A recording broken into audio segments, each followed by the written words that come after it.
joy to the world, the Lord is come.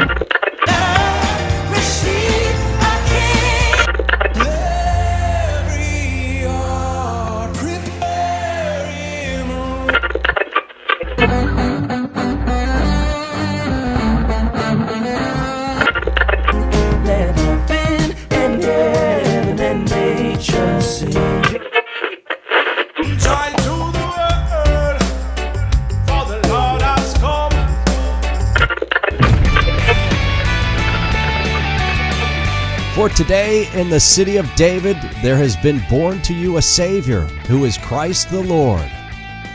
And the wise still seek him, I may add. Merry Christmas, Baltimore and beyond. I'm Kevin Battle. Thank you very much for joining me. Hopefully you're going over the river and through the woods to a great party and a great celebration. Over the next hour here on WCBM this Christmas Eve, we will discuss the Epiphany of Ebenezer Scrooge. Yes, there is a real lost message, or the ignored original intent, however you want to look at it, behind the most exploited of carols. We're going to speak with English professor Dr. Dwight Lindley of Hillsdale College. It's a fascinating conversation regarding the Charles Dickens classic. And also later this hour, there's a new book out. Educational, enlightening. I really love it. It's very beautiful. It's a perfect gift for you to stock up on for next year. Or you can grab it online right now. It examines the origins of some of the customs and traditions of Christmas that we utilize as we celebrate today. The book is titled A Merry Catholic Christmas. The author is a priest from Arlington, Virginia, just down the road. The book is outstanding. I bought several copies of it, and those that I've already shared it with love it. So huge thumbs up for that gift idea there. And what would Christmas be without that wonderful tree, that beautiful Christmas tree with the lights, the warm lights glowing, the love around it? The top of your Christmas tree is probably, most likely, an angel or a star. But the debate rages from family to family. I personally hoist an angel, beautiful angel. I have several of them. My Nativity is on the table, not far from the tree. Well, actually, I have several nativities and several trees in a very small house. I just love Christmas. I'm glad to be able to share my Christmas with you tonight.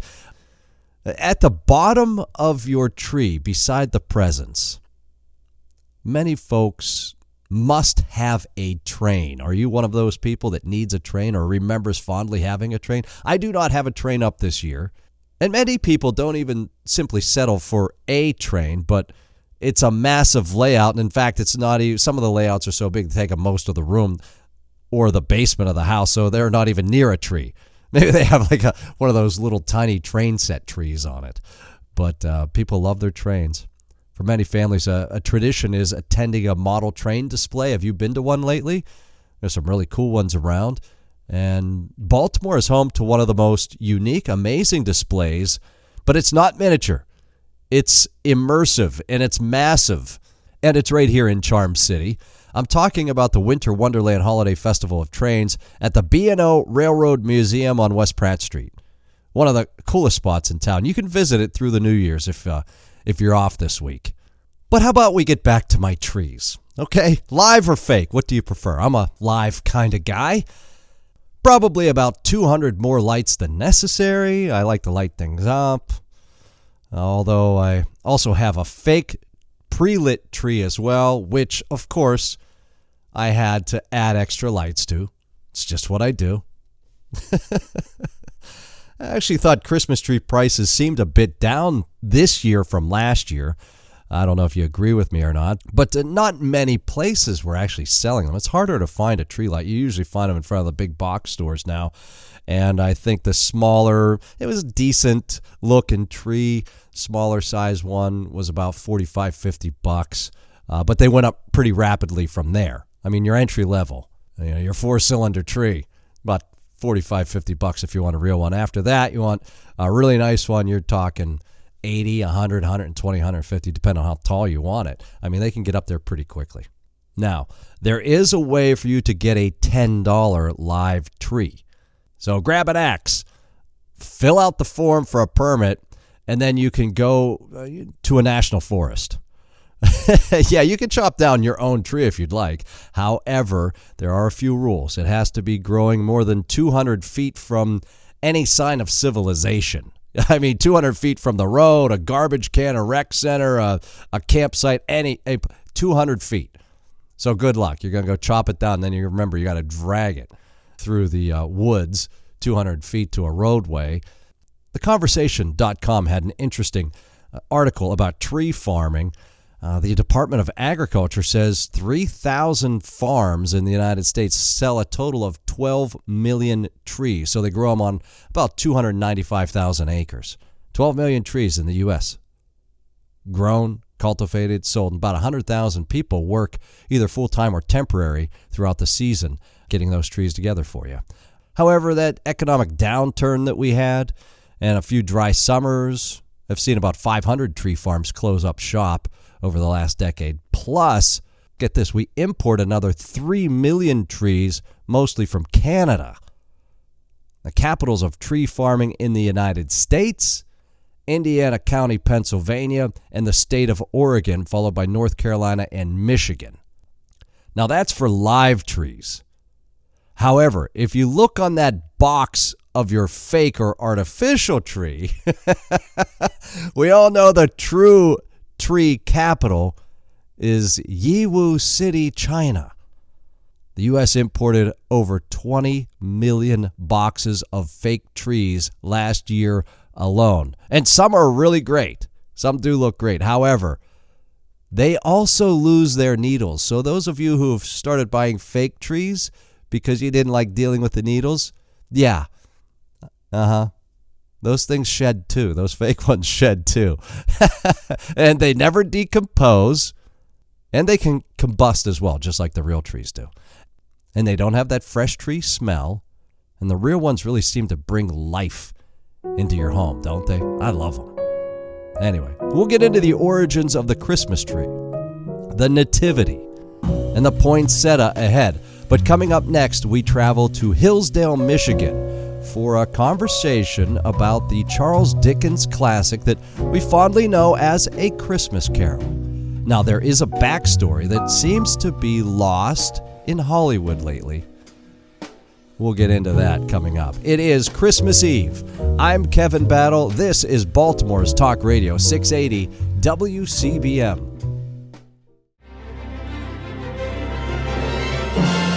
It is Christmas Eve around the world. Thank you very much for joining me here on Baltimore's Talk Radio 680 WCBM. I'm Kevin Battle. This Christmas season, no doubt, you have been or will be inundated with the Epiphany of Ebenezer, and may not even realize it. It's pretty much the most exploited of Christmas stories, used in commercial imagery and movies ad nauseum, and despite being inundated of messaging, ironically, the real story is often lost. The story of the invisible agent, the ghost of Christmas. But is it a secular story, or is it a Christian allegory or Christian story? What is it? We're talking about Scrooge and A Christmas Carol by Charles Dickens, written in 1843. We have all heard the story or read it. Yet, do you know the significance? Do you know there are classes taught on the subject, shows, movies, and podcasts as well, but particularly classes. Hillsdale.edu has details on that, and we'll get into that right now. With all the adaptions of A Christmas Carol, many lose or sanitize the message. To help us find that message this Christmas, we turn to Hillsdale College, hillsdale.edu. Dr. Dwight Lindley is a professor of English. Merry Christmas, Doctor, and thank you very much for joining WCBM. Thank you, Kevin. Merry Christmas to you. Glad to be here. Now, I have to ask you, how did you get so involved in the history of A Christmas Carol? I mean, was this from youth that you found it fascinating, or just through professionalism? I mean, I first ran into Scrooge the same way probably most of your listeners did, seeing one movie version or another. So I had that vague sense of familiarity. But then studying in college and graduate school English literature, and especially the 19th century British literature, that you associate with the reign of Queen Victoria, I learned about a lot of the fine points that way. And then just repeated teaching and greater familiarity and reading it to my kids.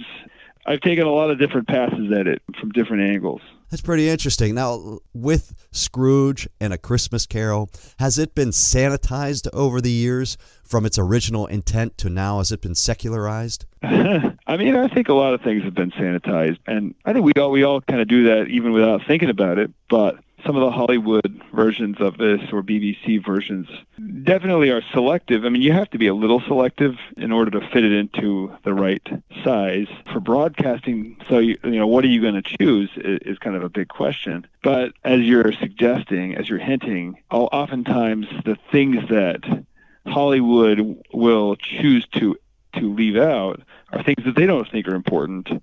And those will definitely have to do with faith. And what are the fundamental traits of human nature that Ebenezer brings forth? He's obviously proud and greedy and isolated. The interesting thing about Scrooge, right at the start, it says, "Oh, but he was a tight-fisted hand at the grindstone, Scrooge, a squeezing, wrenching, grasping, scraping, clutching, covetous old sinner, hard and sharp as flint, from which no steel had ever struck out generous fire, secret and self-contained and solitary as an oyster."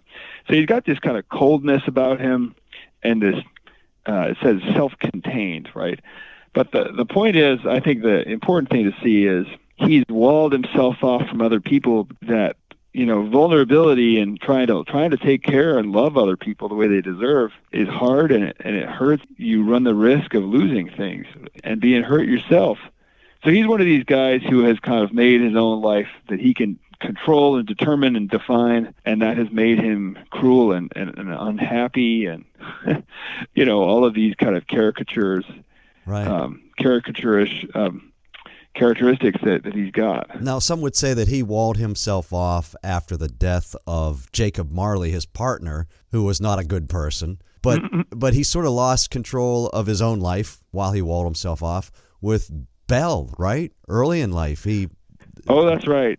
He was already a pretty proud, walled-off, alienated person before Jacob Marley died. They were both in business together, living that same way of life. And like you said, with his fiancée, she parted ways with him because he just didn't have any time for her. I mean, in our terms, we would say, he was a workaholic who cared more about his material gains and the game of getting ahead than he did about people. It's a caricature version of that, but that's still something that's very real in our world, Oh, it's completely real. How many people are listening right now have destroyed relationships because they worried about work too much? Or how many people are working on Christmas Eve, or Christmas Day when they didn't have to.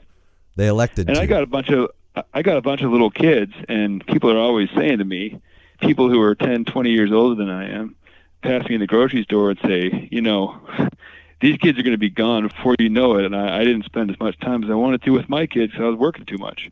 Absolutely. I hear it all the time, versions of that. So I think there are different, gradations, kind of inflections of the Scrooge problem in our lives. Yeah, and Scrooge he lost Belle because of his greed, sort of the love of his life, and then he goes back, I think, in the first chapter, and sees her and her happiness in her life, and sort of has that moment of guilt as she describes him. That's right. And then he had a chance at a second family with the death of his sister. She died at a young age, but had a son, Fred. Yeah, that's right. So he had a chance to sort of be the father figure there and blew it. Yeah, that's right. He just didn't have time because he had talked himself out of it. He had gotten himself into this headspace where this is what's important to me, this is who I am. And then that ended up making him unable to hear other people, which, like we've already been saying, I think this is just a really kind of morally realistic thing, Mm-hmm. This is something that we actually do. We can miss it sometimes because, like I said, there are some cartoonish elements to Christmas Carol, but this is us. Absolutely, it is us. It's me. It's everybody. I mean, we all work too hard at different points of our lives thinking we're going to have a career or something like that. And then those that try to get closest to us, sometimes we push away for one reason or another. Maybe it's because of loss or just desire or lust or greed, whatever. Yeah. And I think there were two children They were, quote, the emaciated and hideous children in the third chapter. We're introduced to them after we meet Tiny Tim, interestingly enough. Are those two, I think, what do they represent? Ignorance and want or greed, right? It's sort That's of right. They sort Ignorance of represent, and want. Yeah. That's one of the more allegorical moments in the story. You know, you get these two emaciated children that come out, and they're symbolic of these broader social phenomena. Most of the story is with normal people with names and families and stories and everything, and then all of a sudden you're like, wow, an allegory walked onto the page. But it's supposed to be a living symbol of how widespread this is, that we have these people around us who are hungry for love and need our care, and we don't have time for them. On the one hand, we don't live in Industrial Revolution London, you know, with massive shanty towns like Charles Dickens did in 1843, although there are, we should say, plenty of places like that around the world. But I've thought about this before, ignorance and want. There are a lot of kids in my county who are in foster care, you know, and they get passed around from family to family, oftentimes very painful, struggling foster situations. I mean, these kids are in no man's land, you know. I talk about that a lot here in Baltimore. I describe them, unfortunately, as a feral generation of children that just nobody's really looking out for in Baltimore. They grow up on the streets. It's sad. So we have our own ignorance and want, you know. I mean, again, it's easy to see that and think, oh, that's far away. No, it's actually pretty close. Yeah. No, you're absolutely right. And those are some of the Christian themes in Dickens, A Christmas Carol, correct? Yes. I think there are others too, but those are some. You talked about industrial London at the time. When Scrooge visited the common folk through the ghost, he saw the miners and the lighthouse and Cratchit's poor but humble and happy and grateful family. Are the common folk who are strengthened by Christ's light, are they the ones who change Scrooge? Who change Scrooge? Yes, because of their humble but happy lives or enlightened lives? It's a good question. I think yes is the general answer, but I think it could be even more specific about how the book sees that. The most important line for my money for the whole book is towards the end of stave 4, which is, you know, basically chapter 4, like you said. This is in his visit with the last spirit after Tiny Tim has died in this Ghost of Christmas Future vision. The Cratchit family is sitting around reading the Bible, and the oldest boy, Peter Cratchit, reads this text. He says, "And he took a child and set him in the midst of them." You know, this is from Mark chapter 9, verse 36. And then the book goes on. Where had Scrooge heard those words? He had not dreamed them. The boy must have read them out. As he and the Spirit crossed the threshold, why did he not go on? So we just get this little snatch of the gospel, but Scrooge is wondering, what's the next verse? Like, what's after that? And one of the things that's happening there is, you know, this little novella, Christmas Carol, is written for a much more biblically literate culture than we live in today. And the story there is actually prompting you to think, well, what's the next verse? And if you go to the Bible and look at Mark 9:37, the next verse, it says, "Whosoever shall receive one of such children in my name receiveth me." So the whole story there that's being hinted at is every time you get a child that's put in the midst of you and you receive him, you're receiving Christ. That right there, I think, is the mystery at the heart of A Christmas Carol.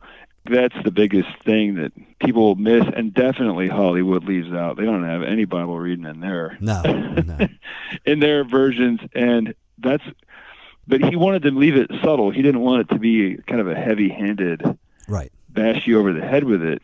He wanted you to feel this mysterious presence of God and realize it in little things. No, it's great.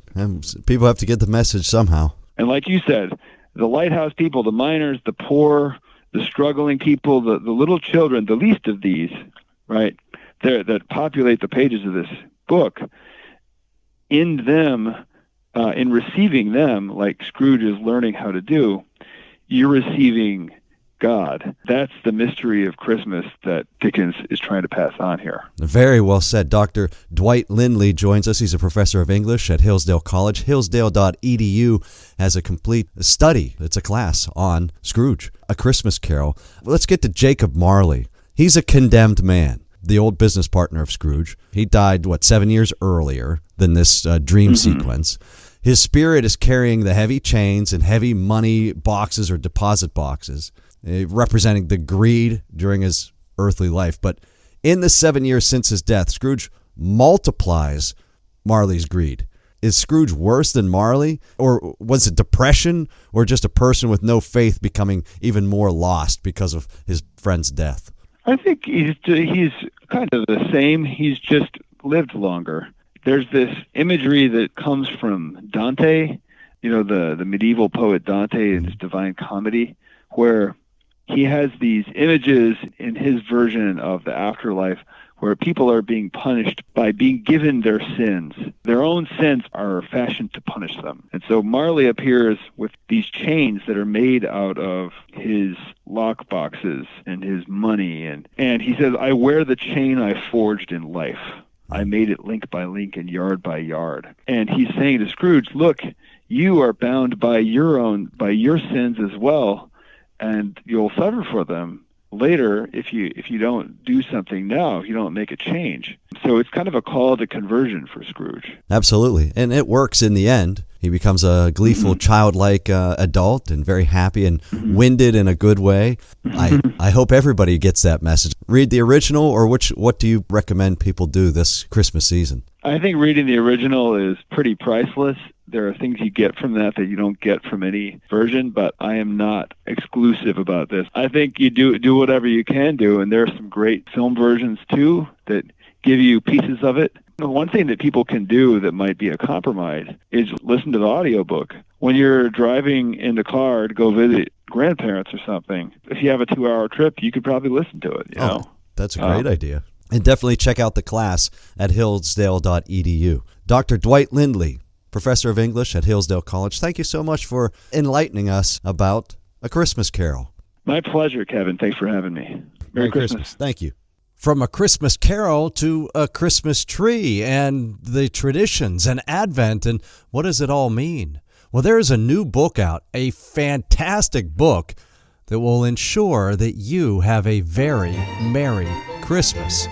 We'll talk about it with the author next on this Christmas special. I'm Kevin Battle. This is Baltimore's Talk Radio 680 WCBM.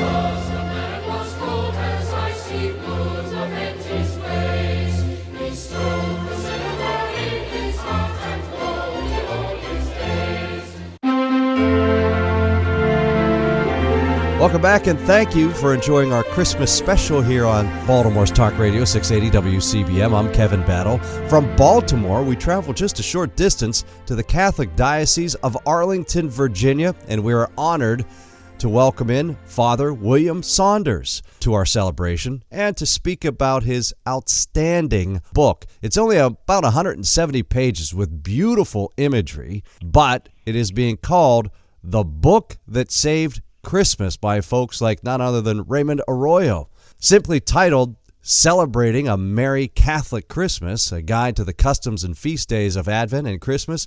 This is a fantastic book. Easy, educational, enlightening, and I think every home should have a copy. So if you can't get one this year, get one for next year and all your friends. Merry Christmas, Father Saunders, and thank you very much for joining us. Merry Christmas to you, Kevin. Thanks for having me. It's Thanks our for pleasure. That nice introduction, too. It's my pleasure. Well, the book is incredible. It really is. I picked it up online and bought 4 copies for folks, so I really enjoyed it. It is Christmas Eve, and we've wrapped up Advent, basically an abbreviated version of Lent. But as our society becomes more secular, many do not understand the importance of the 4 weeks of Advent. Very quickly, how can we or should we use that time to prepare for Christmas looking ahead? Well, Advent marks the beginning of a new liturgical year. So it's the opportunity for each of us to begin again, to start over. So we leave the past to the mercy of God, and now is the time to leap into a new liturgical year. So we have 4 usually weeks to prepare. This year it's only 3. But the same idea that we're preparing for the Messiah to be born. Just as the prophets looked forward to that, so should we. Now, granted, Jesus came chronologically back in the year 1 AD. But nevertheless, spiritually, we should have that excitement that the Messiah is coming. And therefore, like the prophets, like John the Baptist said, repent, change your life, renew yourself. And the way to do that is similar to Lent, not quite as perhaps severe, but it's the idea of penance, going to confession, the fasting, doing some kind of preparation, maybe some kind of a penance in that sense. Also, just be sure to take time for prayer, and then almsgiving, to do those good works. And then also, just the importance of prayer. Take time to meditate, maybe read the Gospels that deal with Christmas, or read a whole Gospel. I encouraged my people at the beginning of Advent, read the Gospel of Mark, since that's our primary Gospel for this liturgical year. So that's the thing. We should have our hearts really filled with anticipation of the gift of Christ who's being given to us. And we're speaking with Father William Saunders. He's the author of a tremendous book celebrating a Merry Catholic Christmas. And in your book, Advent is filled with many special feast days, including one that many should know about, December 6th, Feast of the True Santa Claus, St. Nicholas. Tell us a little bit about him. Well, St. Nicholas was a great saint, and he lived in the early 300s. So his family had survived the persecution of Rome. Christianity was legalized in 313 by Constantine. But then he is a great defender of the faith. So at the Council of Nicaea, he defended the faith against Arianism, and even gave Arius, the heretic, a good punch because of the heresy he was preaching at the time. But anyway, St. Nicholas is known for his great generosity. He received a huge inheritance, so there are the traditions that even before he became a priest and a bishop, he saved 3 girls from being sold into prostitution since they didn't have a dowry. So secretly at night he tossed a bag of gold for the first girl and then did that for 2 other nights.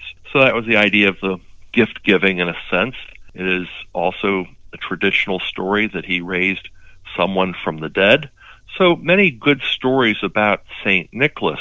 Granted, when the Protestant Revolution occurred, you had them dress him up more like a Thor kind of god image. But nevertheless, St. Nicholas, Sinterklaas, is Santa Claus.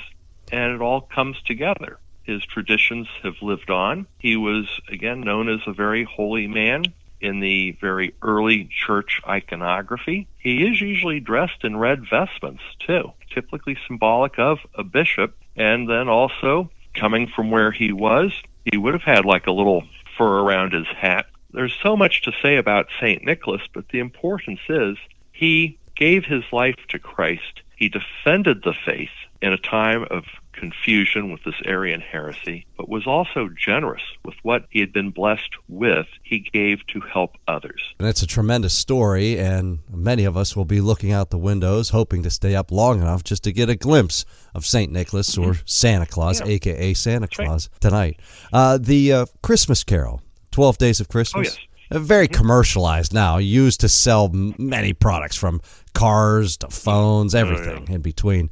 There are many versions of that song, obviously. Some find it too repetitive, maybe even annoying at times. But most today do not realize that the 12 Days of Christmas actually marks the time period from after Advent, Christmas Day, December 25th, through the Epiphany. I mean, we play it leading up to Christmas, but it really is supposed to be from Christmas Day through, January 6th? And this carol, 12 Days of Christmas, was born to tremendous significance due to the persecution in the mid-1500s, correct?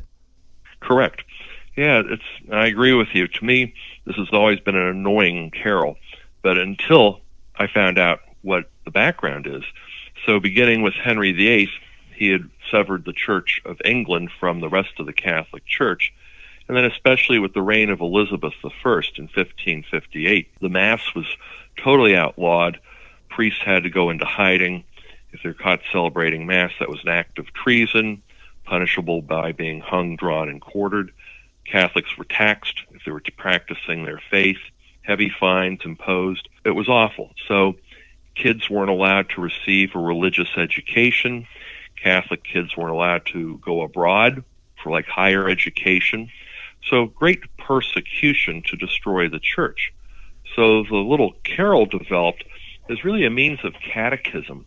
So between Christmas and Epiphany, those 12 days, they would really focus on one of the days, and like the partridge in a pear tree.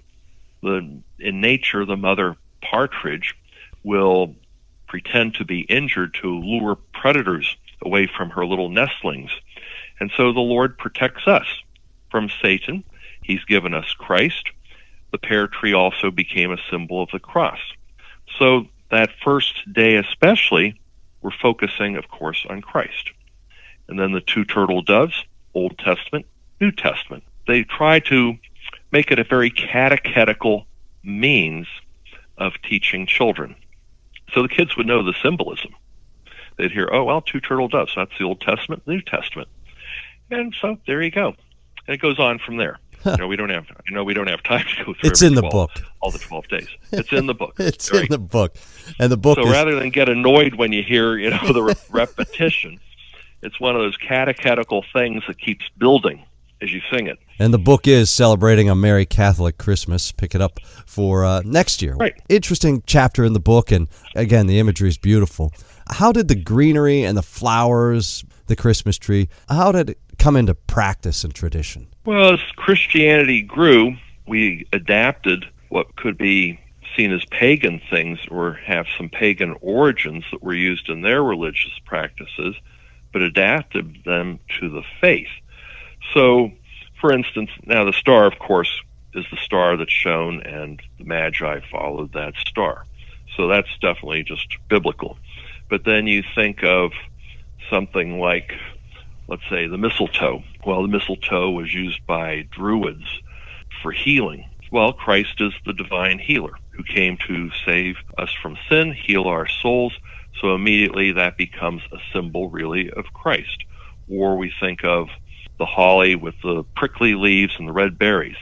And that was used originally by the Romans on New Year's time to sort of just symbolize good wishes. But then the Christians adapted it, and there's a tradition that Mary and Joseph, when fleeing Herod, and they were with little baby Jesus, they hid in this bush.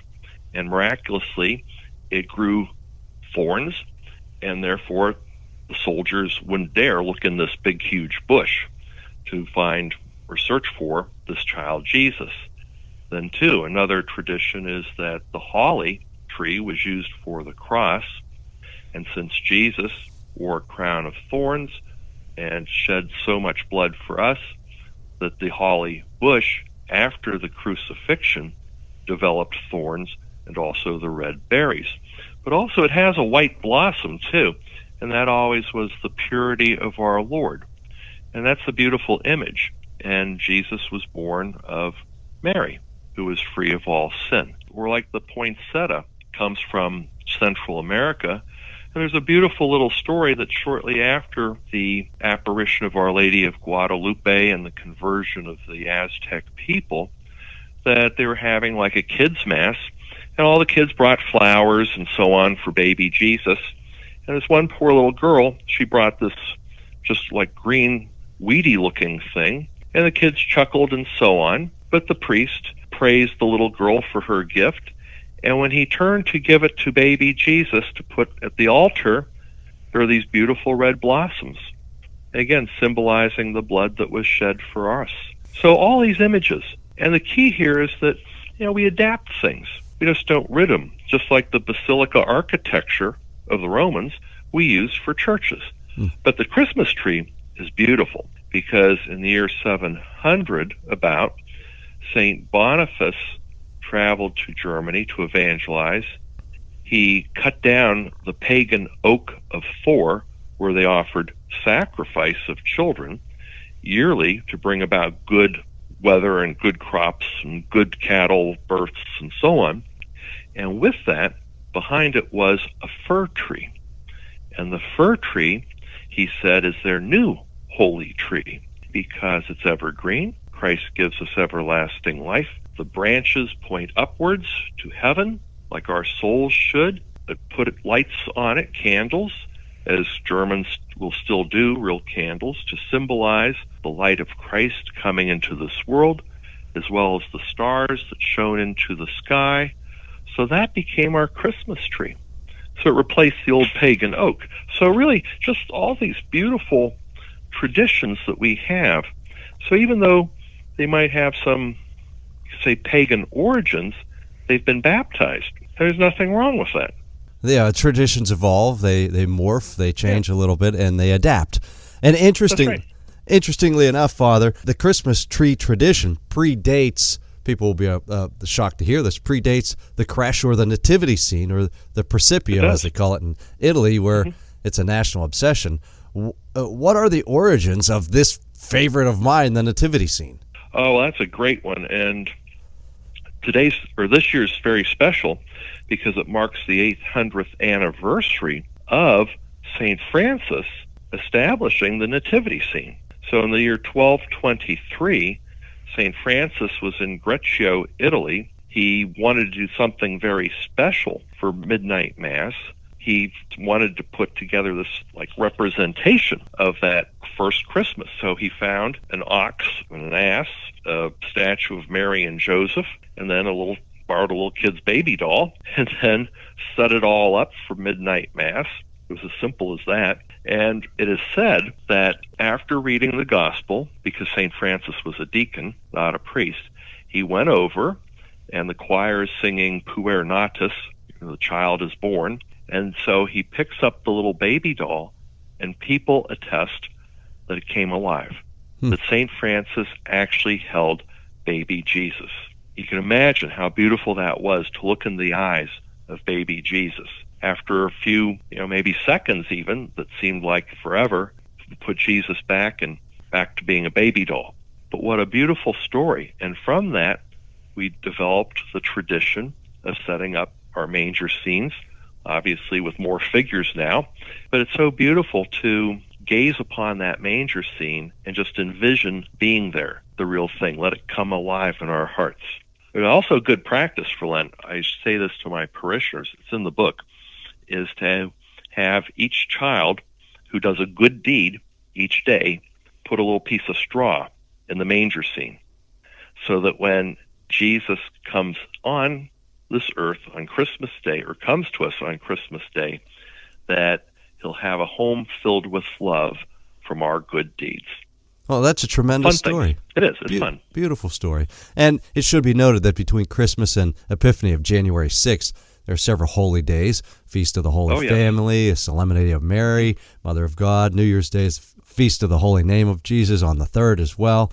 I mean, it's just a great time to renew and reintegrate yourself to faith and grow in strength for the coming year. And it should also be noted that the Christmas season doesn't end until 40 days after Christmas, correct? That's true. That's the traditional time ending. And we found this was more emphasized during the pontificates of John Paul II and Pope Benedict. They would keep the manger scene at St. Peter's Square up until February 2nd. This is very much part of the German Eastern European culture. The reason why is because it's on February 2nd that we celebrate the presentation of the Lord, also called Candlemas Sunday, traditionally. And this is when, according to the Torah, that a Jewish couple would come to the temple.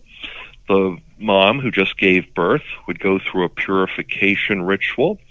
They would offer a sacrifice of either a lamb, or if you were poor, 2 turtle doves. And that's what Mary and Joseph offered, because they were a very simple means, 2 turtle doves. And this was an idea of redeeming the child. So after the Passover sacrifice, God said to the people in the Torah laws that they should offer a sacrifice to redeem the firstborn male. So that's what Mary and Joseph did. It's called Candlemas because Christ is the light who came into this world. When Simeon, the priest, holds little Jesus, He says, as recorded in St. Luke's Gospel, "Now, Master, you may let your servant go in peace, for my eyes have seen your salvation, which you prepared in sight of all your peoples, a light for revelation to the Gentiles and glory for your people Israel." That's beautiful. Absolutely. And so Christ is that light coming into this world. And here he is, ready to go. Wow, that's very powerful. And, I mean, that's the Christmas message in a nutshell. Yeah, it is, because on Christmas Day we read St. John's prologue, and it says, "Christ is the light who came into this world. The darkness could not dispel." And now 40 days later, 40 always is that special number of spiritual symbolism, significance, that here's Christ being presented into the temple. It's like a fulfillment of the old covenant. And now we really are beginning the new covenant. Well, thank you very much for your insight. The book is tremendous. Father William Saunders, pastor of St. Agnes Church in Arlington, Virginia, author of the great book, Celebrating a Merry Catholic Christmas, a guide to the customs and feast days of Advent and Christmas. And you're also the head of the Office of Faith Formation in the Diocese of Arlington, Virginia, and all kinds of advice on your website, CatholicStraightAnswers.com, correct? Correct. Father Saunders, thank you so much for spending your Christmas Eve with us and enlightening us and delivering the message. Thank you. Oh, you're very welcome. Merry Christmas. Thank you. Merry Christmas to you as well.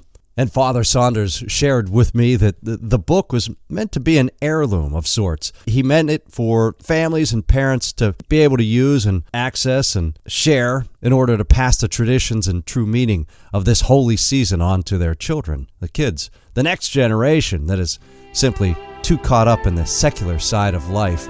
It is Christmas Eve. Thank you all for tuning in over the last hour here on Baltimore 680 WCBM. I'm Kevin Battle.